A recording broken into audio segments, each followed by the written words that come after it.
Welcome back to Old School Sports and our Out of the Park Baseball 25 mini-series with the Seattle Mariners. And we are about to begin the 2026 to 2027 offseason. And this will be our final offseason with the Seattle Mariners, and the 2027 season will almost certainly be our last in this mini-series. The latest OOTP beta patch was released today on Friday, the 19th of April. And my hunch is that probably by Monday, the patch will be broadly released to non-beta testing Steam users such as myself. And once that patch is out, I think I'll be comfortable beginning my long-term play. It's kind of been interesting following some of the message boards with people commenting on how they're waiting for the patch and others commenting how the game is pretty much perfect on release and there's nothing to wait for the patch for. I certainly am in the middle on that, but what I like to do when I do my long plays is to not really tweak a ton of the settings. I like the game to just kind of run with most of the base settings so that to the largest extent possible, those who are viewing will get a similar perspective in a similar world to what they might be doing if you're playing your game, if you're also playing along with the base settings of OOTP 25. So outside of a few things that I'll talk about at the beginning of the long play, I'm not really intending or planning to tweak a ton of settings. I think I'll probably be a little bit frustrated that the game is a little different than 22 and 23 and 24 and other previous versions, but that's kind of the nature of the beast. It's always going to be the case. So with it being Friday today and probably at least a few more days until the new version is out, I'll want to play around with it for a couple of days before beginning the long play. And I've already gotten some feedback from viewers, most notably Stanley Rosella, to not mess with the NFL draft as far as when I start the new series. And with my beloved, albeit quite frustrating, New York Jets picking 10th overall on next Thursday night, I don't intend to do that. Also going to need probably a good week to finish off this Seattle series, although I may, once the updated patch is out there, be a little less in detail with some of the upcoming episodes for Seattle. But long story short, or actually I've kind of turned it into a long story being extra long at this point, I would anticipate announcing which team I will be playing with and beginning that series about a week from now, likely the weekend of the 26th, 27th, 28th, sometime in that period after the first round of the NFL draft is out of the way, is hopefully when we'll be able to get started with our long play. But until then, as I mentioned, we hopefully have a good season ahead of us with Seattle. We're coming off of a great regular season, 112-50 record. Unfortunately, we choked badly in the playoffs, took a 2-0 lead on the 101-win Baltimore Orioles at home in the ALDS, and then proceeded to lose 3 consecutive games to end our season in a way that we did not do. As I talked about when I did our annual roster review and beginning of planning for the offseason at the end of the past episode, we're in pretty difficult financial straits. We are negative in terms of our money available right now, and that is also with our scouting and player development budgets have both been being ripped down to the bone. So we're not going to be able to bring back the team that we have today. I've alluded to this in previous episodes that bringing back both Logan Gilbert and Cal Raleigh was going to be nearly impossible. It may not be possible to bring back either of them, But at this point, I am leaning towards something that I don't think will surprise many of you who have been following us. Fake Name brought this up in a comment to the last episode, but we're going to move on almost certainly from Cal Raleigh. He's done a nice job as our starting catcher for the last 3 years, but his overall production has been trending in a negative direction. He's going to be turning 30 shortly, and he's set to make over $13 million next year through arbitration. It looks like he does still have a little bit of trade value, so we may try, and certainly will try, to get something in return for him. I actually have a trade offer out to the New York Yankees right now that I've made on this first day of the offseason that hopefully we'll hear back in relatively short order. With the likelihood that we'll be moving on from Raleigh, we're still going to need to cut some other salary. Right now, I intend to make an arbitration offer to Logan Gilbert. And I'd really like to bring back MJ Melendez and Josh Lowe, who were both so good for us against right-handed pitching this past year. So as we look to save money, in addition to the $13 million-ish we'll be hopefully saving by trading Raleigh away, the guys that I'm thinking are most in jeopardy of also becoming trade bait are second baseman Nick Allen, who spent most of this year in the minors, set to make a little over $2 million next year. Lefty reliever Brennan Bernardino, who has not been great in 2, or more accurately about a year and a half with our team. Seth Brown, who we had signed to a minor league contract, but is now back on his arbitration pace since he was in the majors for the playoffs. And then Casey Mize, who kind of fits the same description as Seth Brown, a guy we signed to a minor league contract, did come up late in the year and do a solid job for us. But if we move on from those players, that will free up roughly $8-ish million more dollars, which with around 13 from Raleigh, and the hope that we're able to sign some of our arbitration eligible players for a bit less than what they're looking for, hopefully will put us in a position where we aren't necessarily going to have a ton of money available for this upcoming offseason, but we'll be able to make at least representative and appropriate investments in scouting and player development. And there is an argument to be made that I should just keep those bare bones since I'm only playing one more year. I get it, but I like to try to play things relatively straight down the middle. That said, I've already thought about the development lab for the next year, and since I do intend to only play one more year, we're putting 8 of our better major league players through programs in the development lab here.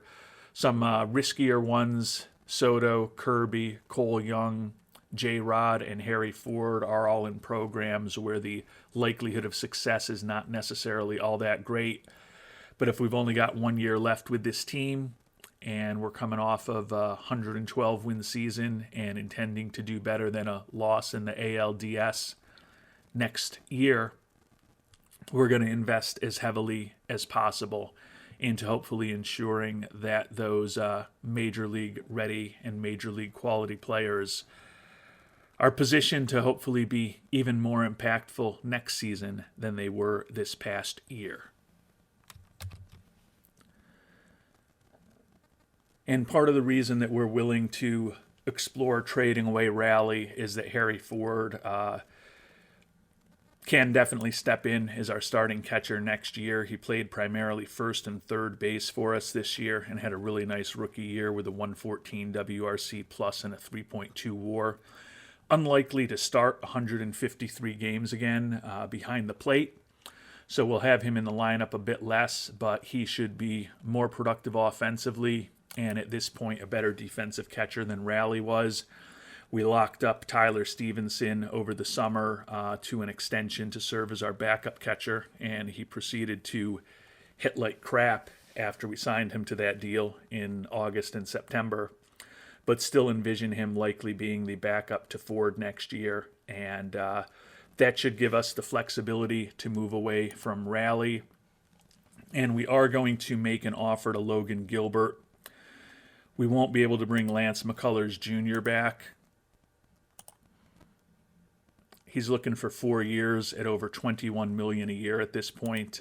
So that, given our financial situation, we clearly can't afford.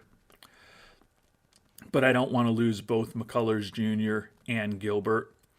So we're going to try to get Gilbert signed through an offer for his final arbitration eligible season. And then we will most likely be bringing Brian Wu or perhaps Bryce Miller back into the rotation as our number 5 starter next year. So the rotation not likely to be quite as good as it was this year, but we've had the lowest runs allowed in the American League each of the past 2 seasons, and think even if we move on from McCullers Jr., if we're able to bring Gilbert back, and hopefully he has a bit of a bounce back year from a disappointing 2026, we still should have an excellent rotation next year.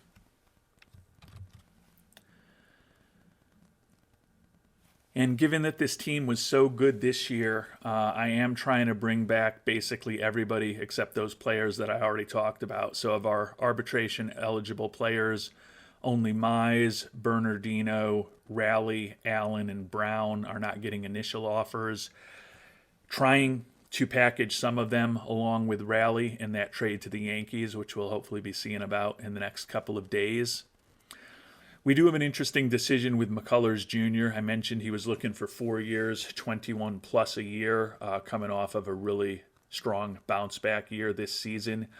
Given that, as I noted, I'm only playing next year with this team in all probability, there's kind of no point in me submitting the qualifying offer to him, but I'm always looking to obtain more information.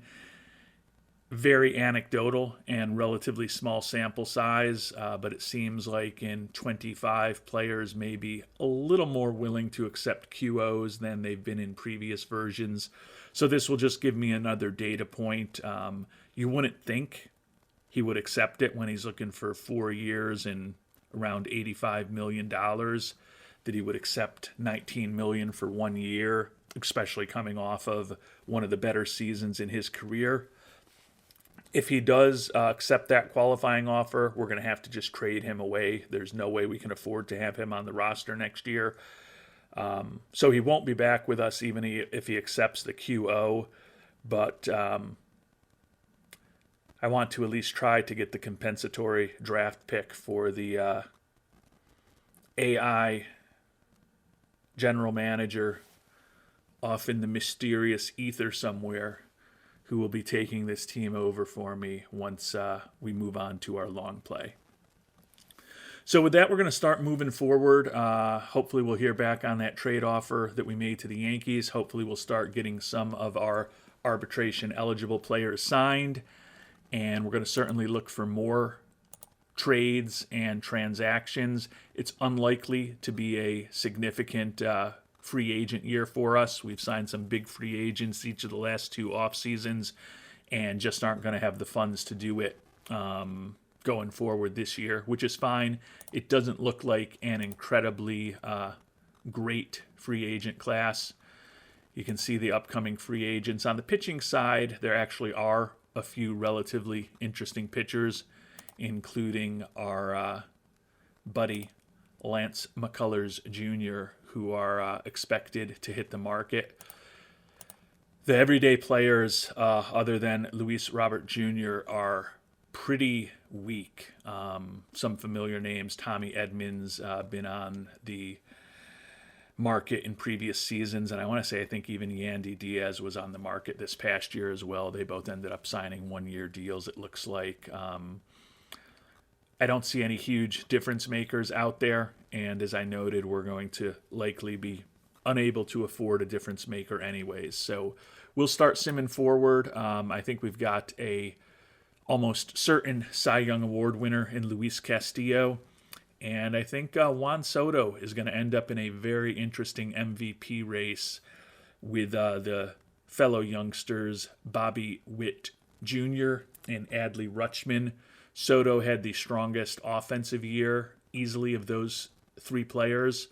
but Rutschman in particular and Witt both play more important defensive positions at a higher level than Soto does. So they were all fairly close to each other in WAR for the season when all was said and done. I would tend to think with the imposing numbers that Soto put up offensively, leading the league in runs, homers, ribbies, walks, on-base percentage, OPS, and WRC+, that he'll end up winning the MVP award over Witt Jr., who had half as many home runs, still solid 131 WRC+, and 7.4 WAR tied with him while playing, and he played shortstop at a very high level rather than third base, so that could certainly work in Witt Jr.'s favor. Rutschman, 27 homers, 104 ribbies, hit over 310, 155 WRC+, and a 7 WAR while playing a very efficient defense at catcher, at least according to defensive efficiency. I'm not 100% sure of how good that metric is for catchers compared to other positions. I'm sure someone can educate me on that in the comment section, but I think it's going to be a really interesting race. Looking at the fact that Soto played short rather than third this year, I think it's conceivable that Witt may end up edging Soto for MVP. But we'll find that out in the coming weeks of game time. Just minutes in real time until you'll know. And we've heard back on the offer we made to the Yankees, and we're almost there. And I think we're going to accept it, as although they're looking for some pretty important prospects, they're also willing to have us add in some one lesser prospect to get the deal done. So we're going to send them the excellent catcher Raleigh, who is just getting expensive for us. We're going to send them Casey Mize and Brennan Bernardino, who I mentioned are solid major league pitchers who just don't necessarily have a huge role on our staff next season and also cost money that we don't necessarily have. Minor league pitcher Chase Dollander. But what we're going to get in return is Austin Wells, the 27-year-old left-handed hitting catcher. But we don't envision him as a catcher. We envision Wells as our starting first baseman next year against right-handed pitching, potentially platooning him with the player we picked up in the Rule 5 draft from the Mets organization, Mr. Lugo, who had a nice year for us. Wells would go into the spot that Ford occupied this past year. He's a pretty good power hitter against right-handed pitching, so I think that would fit him well. He would give us another option behind the plate if we need it, if Stevenson or Ford gets banged up. And importantly, for where we are right now, he's still making the major league minimum next year. So it allows us to bring a pretty useful bat for this push for a title in 2027 to our team. We're giving up some useful players. The Yankees would be sending also $2.5 million in cash in return, which would help relieve our financial problems as well. So giving up Raleigh along with Mize and Bernardino, we're potentially giving up a starting catcher, a starting pitcher, and a good left-handed arm out of the bullpen. But we've got a better starting catcher. We've got 4, if not 5 or 6 better starting pitchers in our organization. And we've got a couple other left-handed options who are younger and have been more effective for us the last couple years than Bernardino. So we're going to go ahead and make this trade, and it's probably going to be the biggest move we make this offseason. So we've gone ahead and completed the trade. Fans not happy about the loss of Cal Raleigh. Fans also not happy about the loss of Casey Mize, even though he only pitched 5 games and 6 1/3 innings in September in a Seattle uniform. They are happy that Wells is on board. So am I. As I noted, that will ultimately make us better, I think, next season at first base and catcher than we were this past year, because I think at catcher, Ford is certainly an upgrade over Raleigh at this point, defensively, certainly, and most likely offensively. And I think Wells should be just as good offensively, if not perhaps a little better than offensively than Ford at this point in their career. So, although we're not going to get to do much this offseason, I think this is a step in the right direction to help us potentially win this year. And you can see that getting Raleigh as well as those other two contracts off our books at least puts us in a position where we can not be the worst in the league in terms of our potential scouting and player development budgets. And we've gone and spent all the money that we just saved by moving on from Raleigh and Mize et al. But now we've got scouting and player development budgets that are both a third higher than the league baseline. So we're at least respectable, although they would both be down pretty significantly from where they were a year ago. We do still have some levers to press with the likelihood that we'll still be moving on from Allen and Brown. Not sure how much trade value those two players have. That's what we'll be exploring going forward. But if we can get, say $4.5 million, 4.8 is what's kind of blocked aside for those in our budget right now. Realistically, we'd probably get them back for 4.6-ish between the two of them.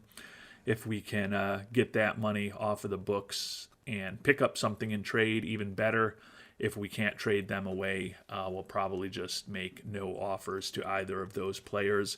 As useful as Allen was for us in the first year and a half of this sim, he ended up spending most of last year down in AAA, and with the development last year of Oslevis Basabe, Lugo at first base, who we talked about, Noah Campbell, who's also younger and coming up through the organization, and also a guy capable of playing a number of positions.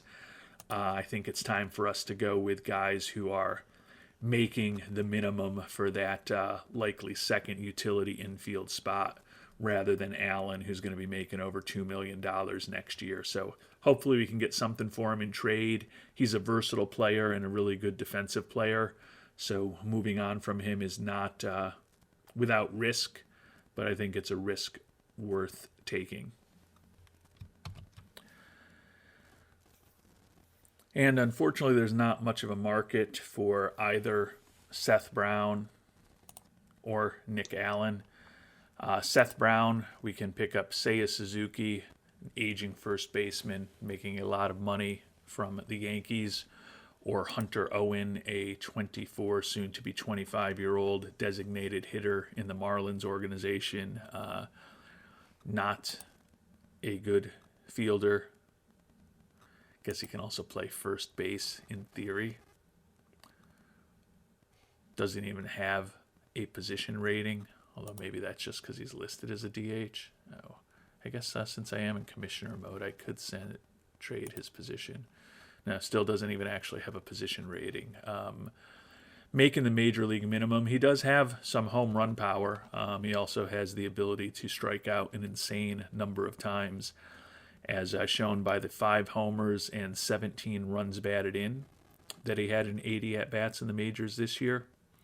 But also shown by the 40 strikeouts that he had in 80 major league at-bats this year. And interestingly, when we shopped Mr. Allen, the only player we can get in return for him is Hunter Owen. So probably just going to end up trading away one of them for Hunter Owen, see if maybe we can get a couple extra bucks additionally in return to help ease our financial constraints a tiny bit for this upcoming year. And then we'll end up probably just making no offer to the other player. I've been exploring some other possible trades. I think we could use one more arm for the bullpen, but the players that would be impactful for our bullpen are going to require us to give up a pretty important player on our roster, which I'm not really willing to do. So I'm hoping that perhaps in a month and a half or so, when we get to the Rule 5 draft, maybe there will be an interesting arm or two for us to look at there to round out the end of our bullpen. And certainly there'll probably be a player or two who linger on the free agent market into February and March, and maybe we can find the 12th or 13th guy for our major league pitching staff that way as well. And we did get some money back in the trade where we traded away Mr. Brown. So scouting and development going to be up a little bit more. We have a tiny bit of money to play with this year.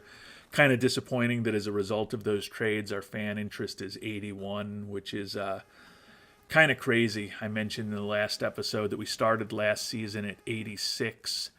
Despite a 112 win team, we had regressed to 82, and now we've regressed further. So despite the very good product that we put on the field, we're having a little bit of difficulty maintaining extremely high levels of enthusiasm with the fan base in Seattle. And we've started to get a lot of our arbitration-eligible players signed, as well as some of the coaches that we were looking for. I did mention we needed a new hitting coach at the end of the last episode. We let our hitting coach leave. We actually promoted internally. We had picked up the always excellent Ben Johnson. And he was our minor league coach in Modesto for the last 3 years, and his personality fit in well with the folks that we had on the major league team. So we promoted Johnson right to the major leagues to become our new hitting coach and our backfilling for him. Still looking for a manager for our AAA squad and assistant GM. But as I noted, most importantly, we've started getting some minor league free agents, as well as some of our arbitration-eligible players signed. The fans excited to have Melendez and Lowe back with us. And the signings of Melendez and Lowe have given us a small boost in fan interest, which is better than nothing. We're back up to 83. But we'll likely be losing Mr. McCullers Jr. this offseason, which will probably cost us a bit. And we've now filled the last couple spots in our organization, not really on our major league staff, because only one of them was on the major league staff. Did hire Marcus Crockett as an assistant GM. This is something I've talked about in previous seasons, and I know some of you have mentioned in the comments as well. The assistant GM is largely useless in the game, but I do like using it to stash someone who could be an excellent scout going forward.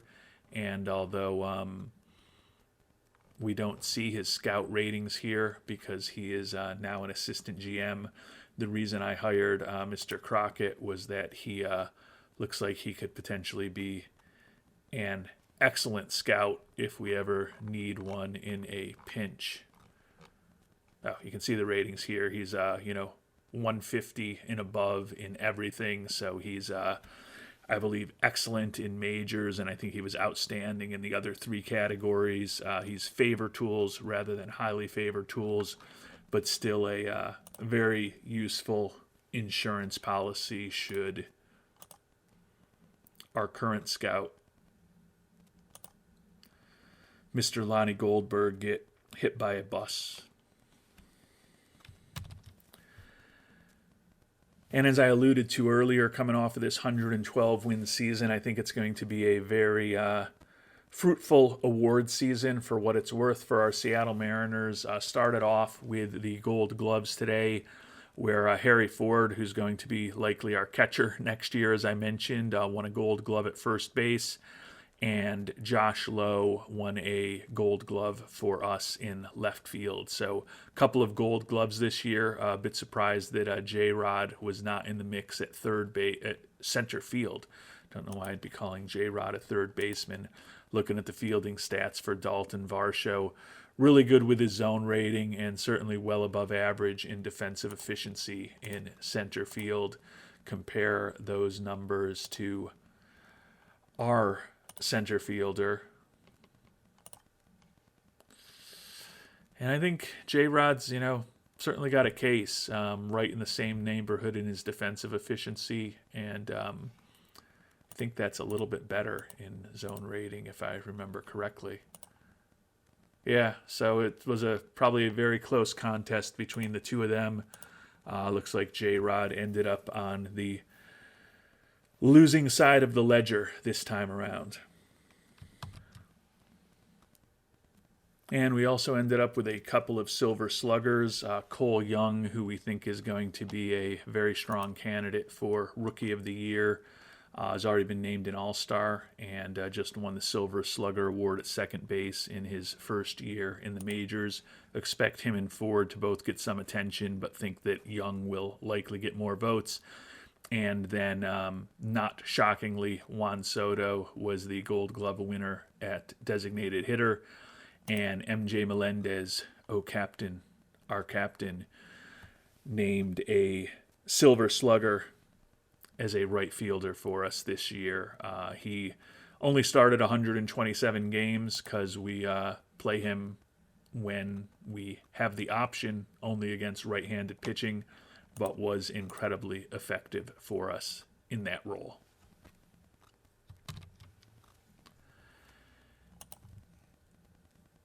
And Cole Young did end up winning Rookie of the Year, 27 out of 30 first-place votes, beats Angel Martinez, third baseman from the Minnesota organization, who hit .292, 16 homers, 78 ribbies. This is going to be a blast from the past, but those kind of numbers seem somewhat reminiscent to what I think Marty Cordova may have put up in his rookie season, I believe for the Twins, probably 25-ish, maybe even 30 years ago. I'll have to check on that offline. Harry Ford finishes third in the voting, so two of the top three vote getters are Seattle Mariners. We did not win the Mariano Rivera Award for the best reliever, so we're not going to sweep all of the major awards, but I think with Manager of the Year, Cy Young Award, and MVP coming up, we're probably going to get at least two of those, and there's a chance that we'll get all three. And going back to Angel Martinez, Cordova's year wasn't as similar as I thought. I didn't remember how much power Cordova actually had in his Rookie of the Year season with the Twins of 1995. But Cordova in that rookie season had 24 homers, 84 ribbies, and he hit .277. So the season's certainly similar to what Martinez put up to be the Rookie of the Year runner-up 31 years after Cordova was the Rookie of the Year. Cordova did have, in the course of his, it looks like, 9-year major league career, did have seasons with 16, 15, 14, and 18 home runs also. So he frequently was in that same neighborhood that Martinez was, but I can't shortchange him. Cordova did hit a career-best 24 homers when he won the MVP, or the Rookie of the Year, back in 1995. And thinking about things like this do make me wonder if I had put my brain to good use rather than just focusing on baseball over the last 4+ decades, what kind of wonderful things could I have possibly accomplished in this world? And in the least surprising news of the year, Luis Castillo, a unanimous Cy Young Award winner. His 24-1 season was described as fine by the AIOOTP author of this article. I'd say it was a little more than fine. Before getting into that, though, Savale and McCullers Jr. also picked up votes, so 3 of the 7 Cy Young Award vote getters in the American League were Seattle Mariners.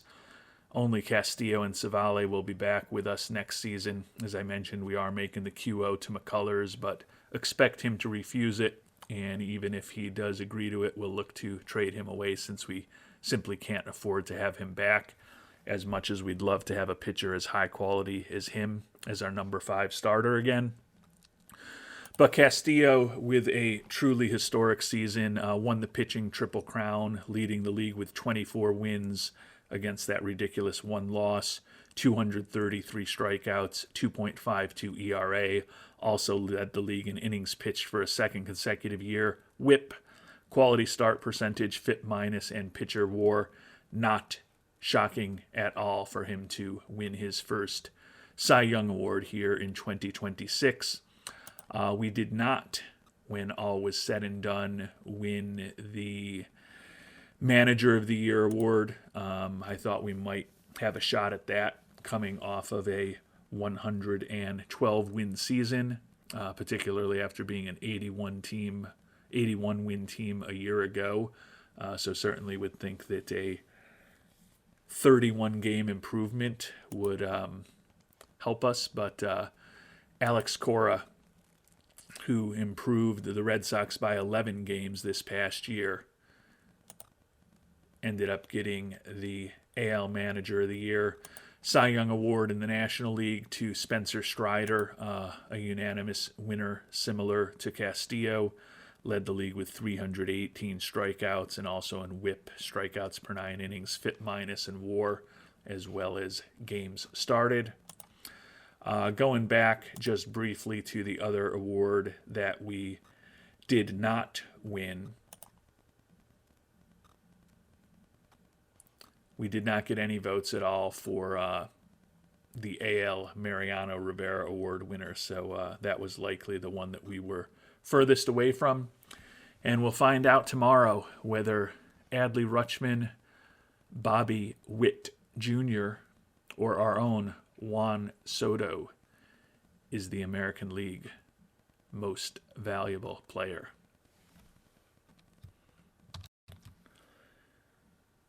And the AL MVP race was less close than I expected. Soto's amazing offensive season really differentiated him. He got 27 first-place votes.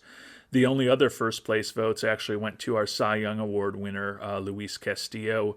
You can see J-Rod, who was the American League MVP the first year of this playthrough in 2024, finished 4th in the voting. Castillo, Melendez, Josh Lowe, Aaron Savale also got votes for our Seattle Mariners for MVP, but Soto, with his brilliant year, as we talked about, that combination of leading the league in runs, homers, and ribbies, as well as walks, on base percentage, OPS, and WRC plus, overwhelmed even the strong offensive and defensive seasons from both Rutschman and Dominguez. And Bobby Witt Jr. Surprisingly finished way further back in the voting than I would have expected. A shortstop. He wasn't a Gold Glove winner this year. He was the Gold Glove winner a year ago. But a shortstop who is excellent defensively, who puts up a 7.4 WAR, bats almost 300, more than 20 homers, more than 20 steals, close to 100 runs, and close to 100 ribbies. I would typically expect that person to finish higher than 7th in the voting for the MVP, but I also don't have a vote for MVP. Over in the National League, the top player, Michael Harris II, with the Atlanta Braves, 28 first-place votes, led the league with a .326 batting average, also added 45 doubles, 39 homers, 100 runs, 110 ribbies, 21 steals, a brilliant 8.7 WAR. So some big years this season for our players and some other players around the league. When all is said and done, though, we didn't get the most important award, which was a World Series trophy. And that's going to be our sole focus in 2027. And as we kind of anticipated, but you never know for sure, Lance McCullers Jr. did decline our QO, and he's headed to free agency. So no need to do any crazy twists and turns of our organization to get him off the books after he was back on the books.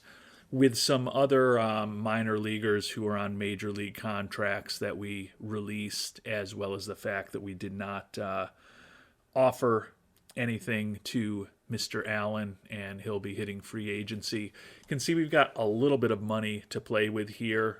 So we've gotten the money off of the books that we needed to, primarily by trading away Raleigh and some of the other guys that went with him, and then trading away or moving on from a few other guys. So we'll have a little flexibility to do something this offseason. If we do anything, and this will probably be a bit surprising given how good our pitching staff has been the last couple years, with the fact that we are going to be losing McCullers Jr., and we've also moved on from Bernardino, Mize, Cody Bolton, guys who have contributed at various levels to our team this year. If we do anything in free agency, I think it might be another arm for the bullpen.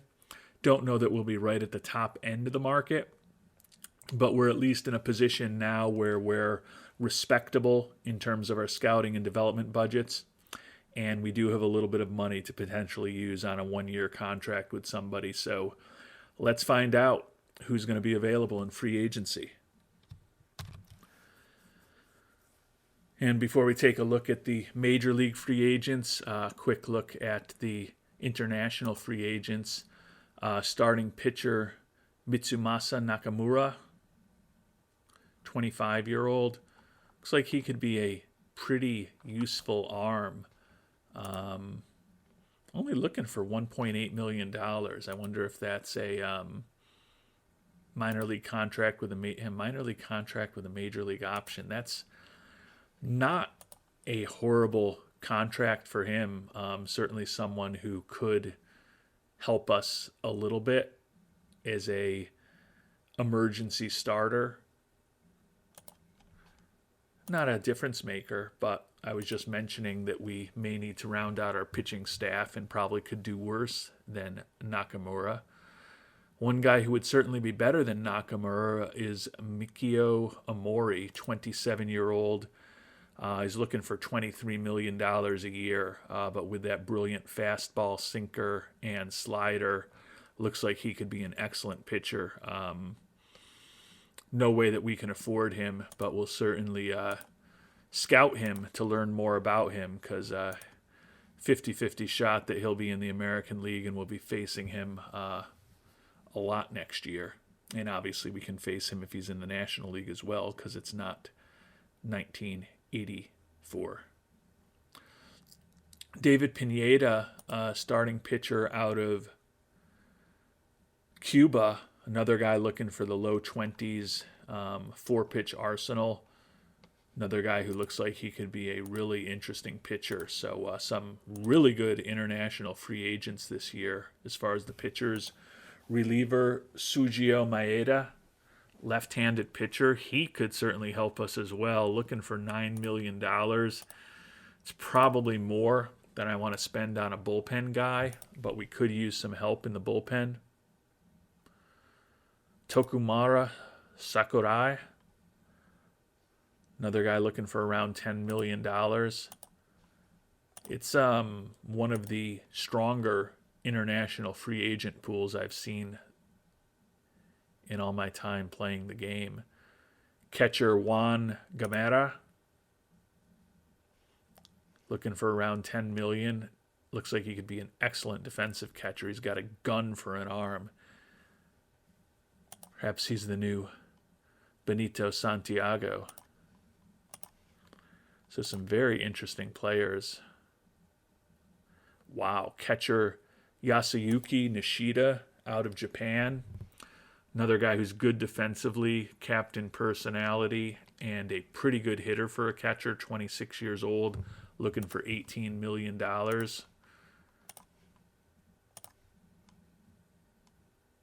And even Hidemitsu Sato, 27-year-old infielder, looks like a useful player as well.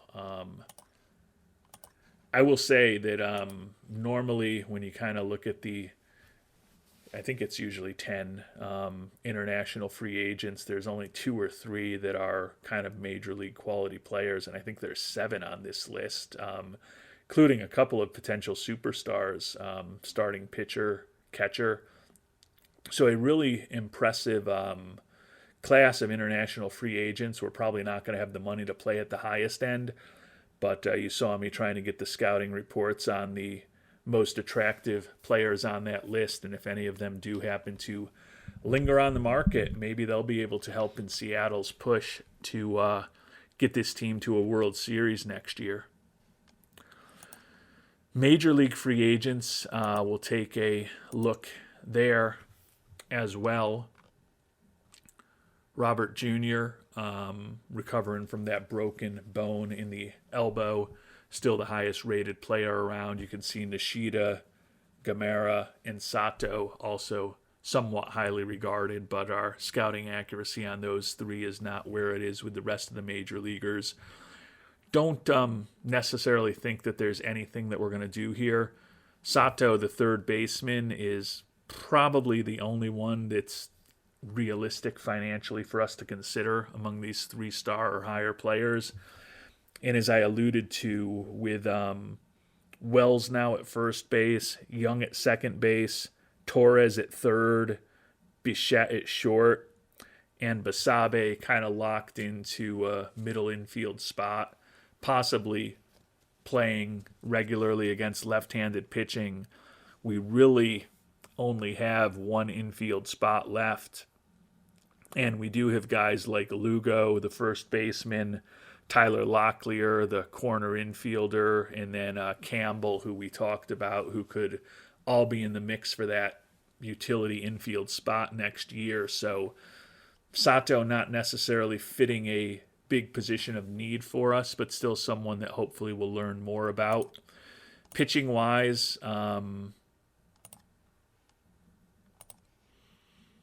some impressive pitchers out there, and as we talked about, several of them are the international free agents as well. Alcantara, Pineda, McCullers, all going to be too rich for us. AJ Puck, who we thought about making an offer to a year ago, back on the market. Looks like he had a pretty brutal year split between AAA Norfolk and the Orioles. He only pitched in 12 games, too, so I'm guessing he might have had some injury issues with the fact that he's fragile physically.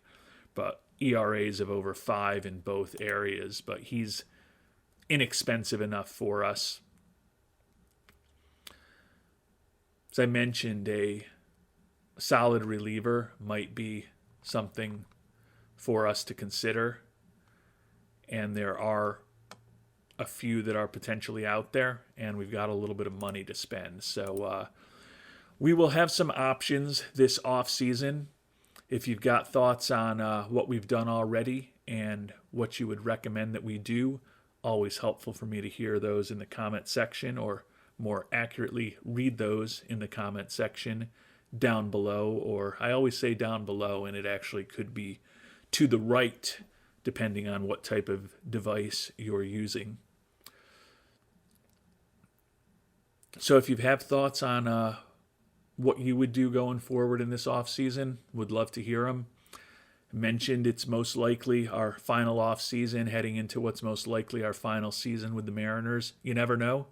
Maybe this patch ends up being a complete disaster and the game goes backwards, but I think that's likely a very low probability event, and hopefully within the next week or so we will be up and running with our long play. But until then, we're going to try to get the Seattle Mariners their World Series title, and we'll find out what we do as this off-season continues in our next episode.